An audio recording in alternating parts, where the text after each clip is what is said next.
بسم اللہ الرحمن الرحیم بسم اللہ الرحمن الرحیم السلام علیکم ورحمۃ اللہ وبرکاتہ۔ ویلکم مائی یوٹیوب چینل قرآن الکریم ٹی وی۔ معزز سامعین، امید کرتا ہوں کہ سب خیریت اور عافیت کے ساتھ ہوں گے۔ الحمدللہ سورۃ القاریہ اس کا پارٹ 1 کے اندر الحمدللہ ہم نے پہلے 3 آیات کل پڑھی تھی۔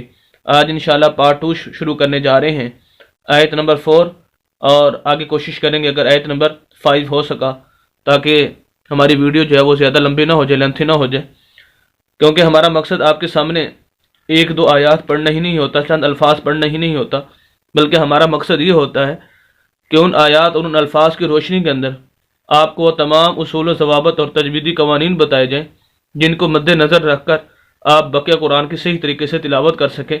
مثال کے طور پر زبر کے بارے میں زیر پیش، 2 زبر 2 زیر 2 پیش، کھڑی زبر کھڑی زیر الٹا پیش، حروف مدہ، لین، وقف، ساکن، قلقلہ، غنہ، شد، مد، یہ تمام چیزیں بتانا مقصود ہوتا ہے۔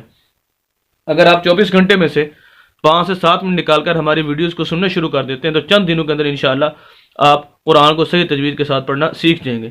تو آئیے آج کا سبق شروع کرتے ہیں۔ اعوذ باللہ من الشیطان الرجیم، بسم اللہ الرحمن الرحیم۔ یا زبر وا یو، میم زبر ما، یوم، یا کو ہم واو کے ساتھ ملائیں گے کیونکہ واو ساکن ہے۔ جو بھی حروف ساکن ہوتا ہے، ساکن کی علامت یہ والی ہے، اسے جزم بھی بولتے ہیں، اسے سکون بھی بولتے ہیں۔ جو بھی حرف ساکن ہوتا ہے پچھلے لفظ کو ساتھ ملایا جاتا ہے، تو ہمارا لفظ بن جائے گا یوم، یا زبر یا، کاف پیش واو کو، یکو، کاف کو ہم واو کے ساتھ ملائیں گے، اور واو کو کیونکہ واو ساکن ہے اور کاف کو ہم لمبا کریں گے، کھینچیں گے۔ وجہ اس کی یہ ہے کہ یہ واو مدہ ہے۔ ویسے تو حروف مدہ 3 ہوتے ہیں، الف مدہ، واو مدہ اور یا مدہ۔ انشاءاللہ یہ الف مدہ اسی آیت کے اندر آگے آ رہا ہے، میں بھی بتا دیتا ہوں۔ یہاں پر واو مدہ کے بارے میں سمجھ لیجئے کہ واو ایسی واو ساکن، یہ ساکن ہے جس کے پچھلے لفظ کے اوپر پیش ہو، ایسی واو ساکن جس کے پچھلے لفظ کے اوپر پیش ہو اسے واو مدہ کہتے ہیں، اور جہاں بھی اس طرح کا لفظ آ جائے گا اس کو لمبا کیا جائے گا۔ اب یہ کاف کو ہم واو کے ساتھ ملا رہے ہیں تو یہ واو مدہ ہے، لمبا کریں گے، کو، یا کو۔ اب یہاں پر دیکھیں یہ بھی واو ساکن ہے لیکن پچھلے لفظ پر پیش نہیں ہے بلکہ زبر ہے، اسے ہم واو مدہ نہیں کہہ سکتے۔ واو مدہ کی علامت اور نشانی یہی ہے، یاد کرنے کا طریقہ یہی ہے کہ واو ساکن پچھلے لفظ کے اوپر پیش، یہ واو لین ہے، ایک واو مدہ ہوتی ہے ایک واو لین ہوتی ہے، تو یہ واو مدہ کی علامت یہ ہے کہ واو ساکن پچھلے لفظ پر پیش، اور جہاں پر پیش نہیں ہوگا ایسی واو ساکن جس کے پچھلے لفظ کے اوپر زیر آ جائے یا زبر آ جائے، واو جو ہے وہ لین ہوگی، مدہ نہیں ہوگی۔ تو بہرحال یوم یکو، نون پیش نون، نون کو ہم اگلی آیت کے اندر اگلی لائن کے اوپر جو لفظ ہے اس کے ساتھ ملائیں گے، جو کہ ابھی آپ دیکھ سکتے ہیں۔ نون پیش نون، اس نون کو اس نون کے ساتھ ملائیں گے، اور یہ درمیان میں الف اور لام ہے، یہ خالی ہیں، ان کو نہیں پڑھنا، خالی حروف نہیں پڑھے جائیں گے۔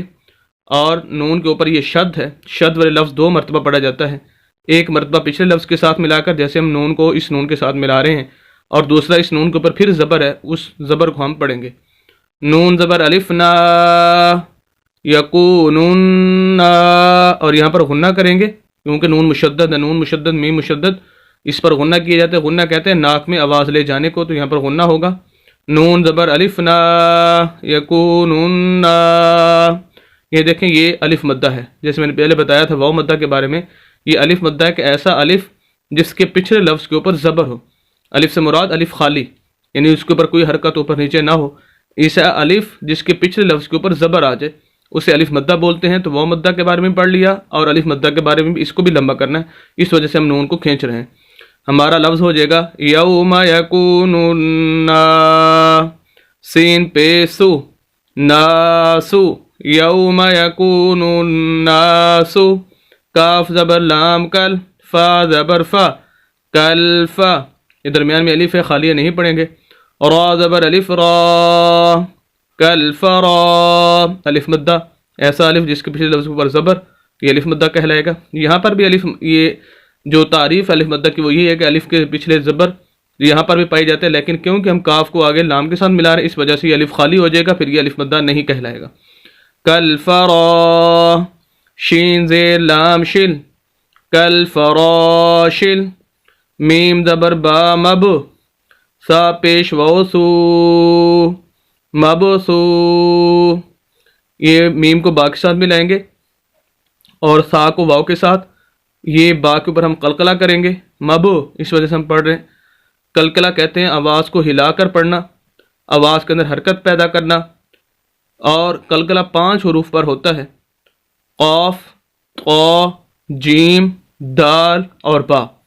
قاف موٹا قاف 2 نقطوں والا، طا اور ضا موٹا طا، نہ کہ تا با تا نا، طا اور جیم، دال، تو ان حروف پر قلقلہ کیا جاتا ہے، 5 حروف جن کا مجموعہ قطب جدن بنتا ہے، قطب جدن۔ جب یہ 5 حروف ساکن ہوں تو اس وقت قلقلہ ہوتا ہے۔ کیسے؟ اب یہ دیکھیں، ایک ہے میم زبر با مب، آواز کو وہیں روک دیں، اور ایک ہے میم زبر با مب، یہ مب جو کیا یہ قلقلہ ہے، تو یہاں پر قلقلہ ہوگا، سا کو آگے واو کے ساتھ ملائیں گے اور یہ واو مدہ ہے، پھر آ گئی ہے ایسی واو ساکن جس کے پیچھے لفظ کے اوپر پیش ہو۔ اب سا کو ہم لمبا کریں گے، مبسو، سا زیر سی، مبسوسی۔ اب آیت پوری ہوگی ہماری، اور ہم نے وقف کرنا ہے۔ وقف کا طریقہ یہ ہے کہ جو اس آیت کا آخری حرف ہے یعنی سا، اس کو ہم ساکن کر دیں گے۔ ساکن مین جس طرح واو ساکن ہے، با ساکن، اس طرح سا کو ساکن کریں گے، جیسے ہی ساکن کریں گے اس کی زیر ختم ہو جائے گی، کیونکہ جو حرف ساکن ہوتا ہے اس کے اوپر پھر نیچے کوئی حرکت اوپر نیچے نہیں آ سکتی، تو مبسوسی سے ہمارا وقف کی حالت میں لفظ ہو جائے گا مبسوس۔ اب بغیر جوڑ کے پوری آیت، یوم یکون الناس کالفراش المبثوث، یہ تھی آیت نمبر 4 جو آپ کے سامنے پڑھی گئی۔ امید کرتے ہیں کہ آپ اس آیت کو بخوبی سمجھ چکے ہوں گے، اور خصوصاً جو اصول و ضوابط بتائے گئے ہیں ان کو بخوبی سمجھ چکے ہوں گے۔ انہی اصول و ضوابط کو مد نظر رکھ کر آپ بقیہ قرآن کی صحیح طریقے سے تلاوت کر سکتے ہیں۔ امید کرتے ہیں کہ آج کی ویڈیو آپ کو پسند آئی ہوگی۔ مزید اسلامی ویڈیوز کے لیے اور قرآن کو صحیح تجوید کے ساتھ پڑھنے کے لیے ہماری یوٹیوب چینل قرآن الکریم ٹی وی کو ضرور سبسکرائب کیجیے، صدقہ جاریہ سمجھ کر ہماری ویڈیوز کو شیئر بھی کیجیے۔ ملتے ہیں نیکسٹ ویڈیو کے اندر کل انشاءاللہ۔ اجازت دیں، اللہ حافظ۔